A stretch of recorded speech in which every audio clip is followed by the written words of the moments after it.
Hello, everybody, and welcome to the Pick Six's Week 3 UFL breakdown and Week 4 predictions. Without further ado, let's get right on into the first week's matchup of the UFL.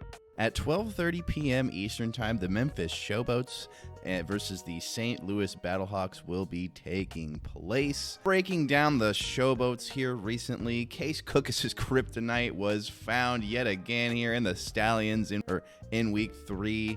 He only had 139 yards passing with 1 touchdown and 1 total rushing yard. He was sacked 8 times and was on the run completely. The Showboats have found themselves in a position where they are not able to get this offense going very well or quickly, and it really needs some help before this season turns into a tumultuous one. Defense, on the other hand, had 3 sacks, 2 tackles for loss, and 2 pass breakups, so it was business as usual until, of course, the offense of the other team wears you down and scores more points. So until we see more from them, we will expect more of this.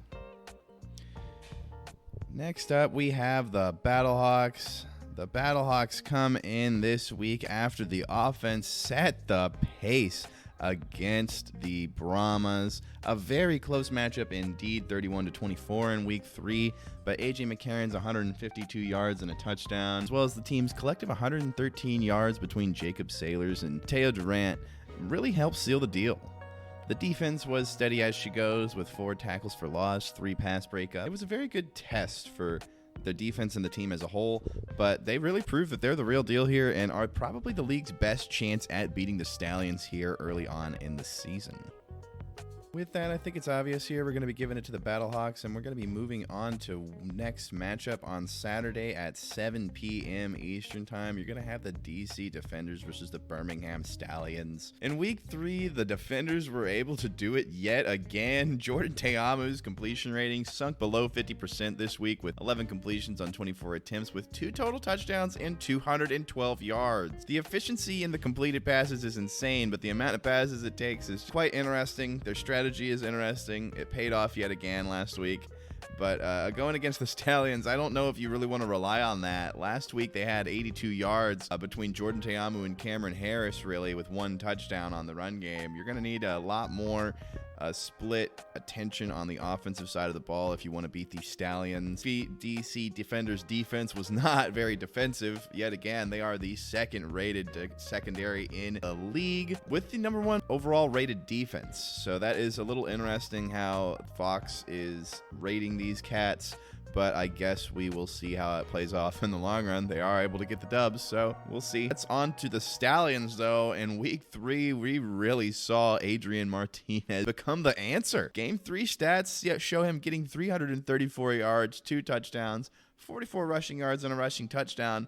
And if that seems like a lot of counting stats, it was a incredible performance as well. The numbers absolutely tell the story. This kid is a dual threat and absolutely has what it takes to lead this Stallions offense. Stallions are what we thought. It's a full-on yes from especially us from the Pick Six. The Stallions dominate this category, so not much else to say here. And here's where we're going to take a second to ask for your participation in the road to 500. We cover everything from spring league, college football, to regular football, anything under the sun. So if football is your forte, go ahead and give us a like and a subscribe, and we'll get back onto the video.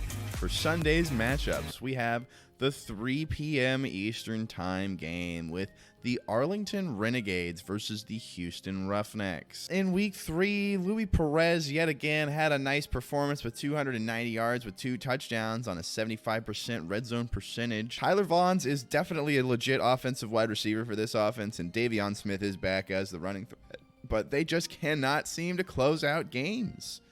The defense had 2 tackles for a loss with 2 pass breakups, an interception, and a sack, so they were prolific in the counting stats, but they definitely felt silent when it really mattered in the game last week versus the DC Defenders. Moving on to the Roughnecks in Week 3, we saw Reed Sinnett get a bit of a step back here. The Meh Award of the Week goes to him for sure.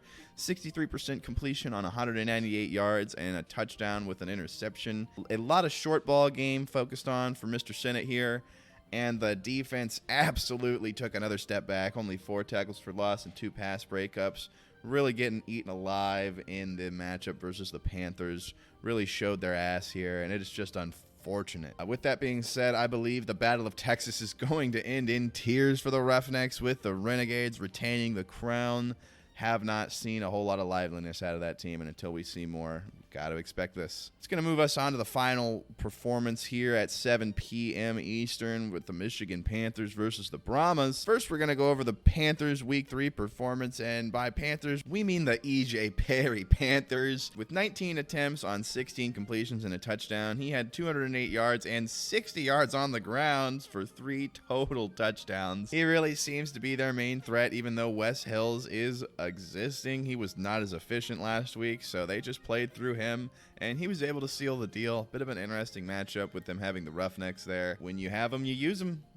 The defense absolutely curb stomped the Roughnecks here, which might be why they were able to play it pretty conservative on the offensive side of the ball, with 7 tackles for loss, 2 sacks, 6 pass breakups, and an interception here. It was a beautiful game to see as far as textbook football here. They're going to be taking on the Brahmas, though, and no team has looked better than these guys as far as a coached standpoint. We got Garbers coming back on yet another 40-plus attempt outing here in Week 3 with 27 completions to show for it and a touchdown on 0 interceptions. He is definitely trying to carry, but as we heard before, was not able to close out against the St. Louis Battlehawks. A little too late action there.